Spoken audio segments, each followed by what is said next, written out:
64 square minus 36 square is equal to 20x ആയാൽ എക്സിൻ്റെ വില എത്ര? ഓക്കെ, നമുക്ക് ഈ ഒരു ക്വസ്റ്റ്യൻ ശ്രദ്ധിക്കുമ്പോൾ 64 എന്ന് പറയുന്നത് എയും 36 എന്ന് പറയുന്നത് ബിയുമായിട്ട് കണക്കാക്കുകയാണെങ്കിൽ എങ്ങനെ പറയാം? A square minus B square അല്ലേ? A square minus B square എന്താണ്? A plus B into A minus B.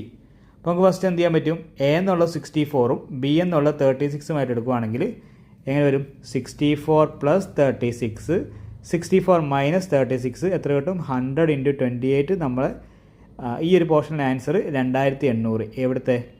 ഈ ഭാഗത്തെ ആൻസർ 2800. ഓക്കെ, അപ്പം ഇത്രയും ഭാഗത്ത് നമുക്ക് എന്തെന്ന് പറയാം? 2800 എന്ന് പറയാം. ഇനി എങ്ങനെ എഴുതാം? 2800 ഈക്വൽ ടു ഈ പറയുന്ന 20x. അപ്പം എക്സ് എന്ന് പറയുമ്പം 2800 ഡിവൈഡ് ബൈ 20, 140. സിമ്പിൾ ക്വസ്റ്റ്യൻ ആണ്, പക്ഷേ ഇത് ചെയ്യണം എന്നുണ്ടെങ്കിൽ ഈ ഒരു ഫോർമുല അറിയണം. A square minus B square is equal to A plus B into A minus B.